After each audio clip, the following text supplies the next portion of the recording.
Hi friends, welcome to our channel. நாம் இன்னைக்கு எல்லாருடைய ஃபேவரட்டான வெஜ் ஹாட் டாக் வீட்லேயே எப்படி செய்யறதுன்னு பார்க்கலாமா?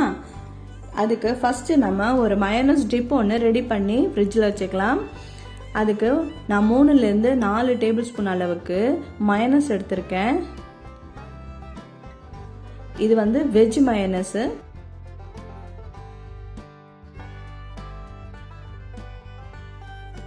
இது கூட பொடியாக கட் பண்ண வெங்காயம் 2 டேபிள் ஸ்பூன் அளவுக்கு சேர்த்துக்கலாம். பொடியாக கட் பண்ண கேப்சிகம், கொஞ்சமாக கொத்தமல்லி தழைகள், அது கூட கேபேஜ் கொஞ்சம் பொடியாக கட் பண்ணி சேர்த்துருக்கேன்.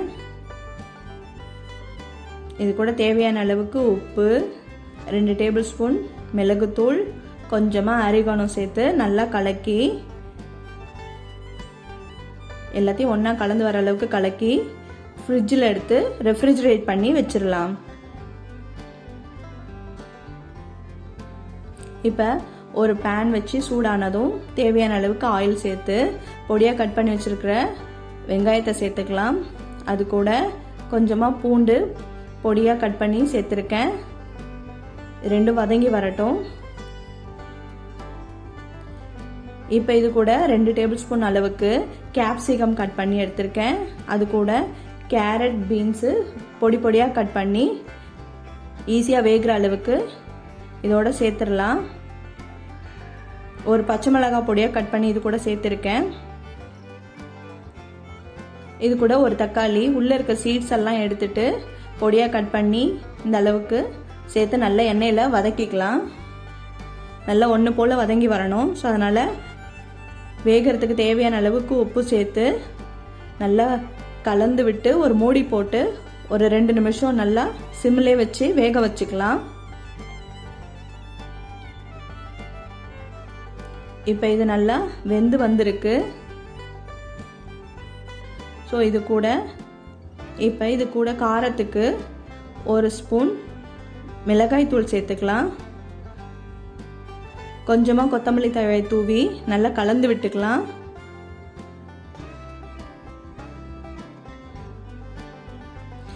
இது கூட கொஞ்சமாக ஆரிகானோ சேர்த்துக்கலாம்.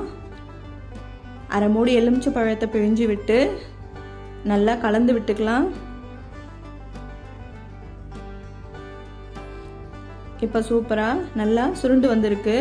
இப்போ இந்த சமயத்தில் நான் ஆல்ரெடி 1 கப்பு ராஜ்மா ஊற வச்சு வேக வச்சு மசிச்சு வச்சுருக்கேன். அதையும் இது கூட சேர்த்துடலாம். ஒரு முழு உருளைக்கிழங்கு எடுத்து வேக வச்சு மசிச்சு வச்சுருக்கேன். அதையும் இதோட சேர்த்து ஸ்டவ்லேருந்து இறக்கி நல்லா கலரி எடுத்து ஓரம் வச்சுக்கலாம். இப்போ ஸ்டவ்லேருந்து இறக்கிட்டு இது கூட கொஞ்சமாக துருவின சீஸு சேர்த்து கலந்து விட்டுக்கலாம்.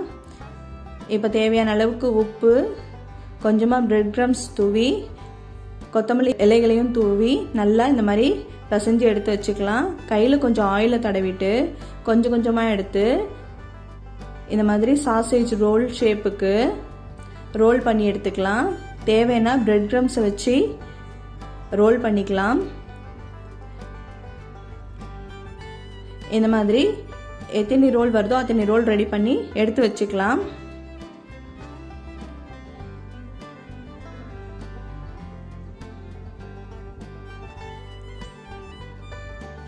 இப்போ ஒரு பேன் வச்சு சூடானதும் ஆயில் சேர்த்து நம்ம ஆல்ரெடி ரெடி பண்ணி வச்சுருக்கிற ரோல்ஸ் எல்லாம் கோல்டன் ப்ரௌன் கலர் வர்ற அளவுக்கு சிம்லே வச்சு திருப்பி விட்டு ரெடி பண்ணி எடுத்துக்கலாம்.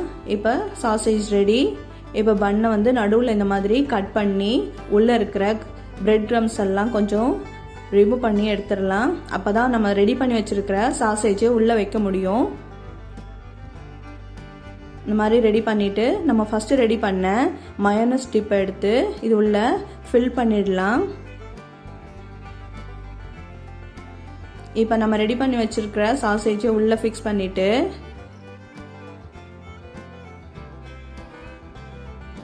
இதுக்கு மேலே மஸ்டர்ட் சாஸ் கொஞ்சம், டொமேட்டோ சாஸ் கொஞ்சம் வச்சு டெக்கரேட் பண்ணி குழந்தைங்களுக்கு கொடுத்தா இன்னும் வேணும்னு கேட்டு வாங்கி சாப்பிடுவாங்க. வெளியில போக மாட்டீங்க, வீட்லயே செய்வீங்க. இனிமேட்டு வீட்லயே ஈஸியா செய்யக்கூடிய அளவுக்கு சூப்பரான வெஜ் ஹாட் டாக் ரெடி. நீங்களும் வீட்டில் செஞ்சு பாருங்க, எப்படி வந்ததுன்னு கமெண்ட்ஸ்ல சொல்லுங்க. உங்களுக்கு இந்த வீடியோ பிடிச்சிருந்ததுன்னா ஃப்ரெண்ட்ஸ் அண்ட் ஃபேமிலிக்கு ஷேர் பண்ணுங்க. நம்ம சேனலை மறக்காம சப்ஸ்கிரைப் பண்ணிடுங்க. அடுத்த வீடியோல பார்க்கலாம். பாய்.